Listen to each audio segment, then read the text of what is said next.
அல்லாஹு தஆலா குர்ஆனில யௌம யஃபிருல் மர்உ மின் அஹீஹி, யௌம யஃபிருல் மர்உ, நாளைக்கு மனுஷன் ஓடுவானா தன்னை காப்பாற்றிக் கொள்வதற்காக. நான் தப்பிச்சா போதும்பா என்பது போல் அல்லாஹு தஆலா குர்ஆனில் கூறுகின்றான்.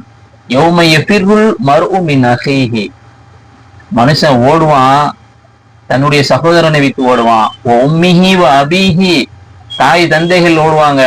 வ ஸாஹிபத்திஹி வ பனீஹி, நம் சொந்தக்காரங்க அனைவரும் நம்மளை விட்டு ஓடுவாங்க. எதற்காக வேண்டி?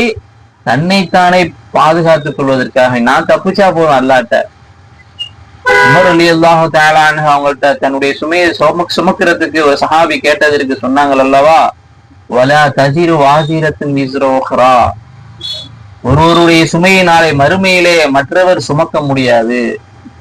இன்னைக்கு நம் பிள்ளைகள் மீது வைத்திருக்கக்கூடிய பாசம், தன் கணவன் மனைவி மீது வைத்திருக்கக்கூடிய பாசம், மனைவி தன் கணவன் மீது வைத்திருக்கக்கூடிய பாசம் அனைத்தும் இந்த உலகத்தில் நாம் நல்லபடியா வாழ்வதற்காக வேண்டி நாளை மறுமை அல்லாஹ் தஆலா முன் நிற்கும் பொழுது நாம் தன் பிள்ளைக்கு என்ன கற்றுக் கொடுத்திருக்கின்றோம், தன் மனைவி கணவனுக்கு என்ன கற்றுக் கொடுத்திருக்கின்றார்கள், கணவன் மனைவிக்கு என்ன கற்றுக் கொடுத்திருக்கிறார்கள், அல்லாஹ் முன் நிற்கும் பொழுது எவ்வாறு நிற்க வேண்டும், எந்த அளவு அமல் செய்திருக்கார் என்பதை நாம் சிந்தித்து பார்க்க வேண்டும்.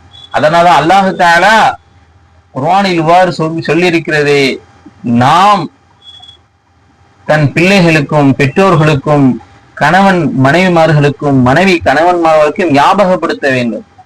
மறுமைக்காக வேண்டி நல்ல அமல்கள் செய்து அதற்கும் தயாரிப்பு செய்ய வேண்டும் என்பதை நாம் கற்றுக் கொடுக்க வேண்டும். அதிலேயும் நான் பொறுப்பாக இருக்க வேண்டும்.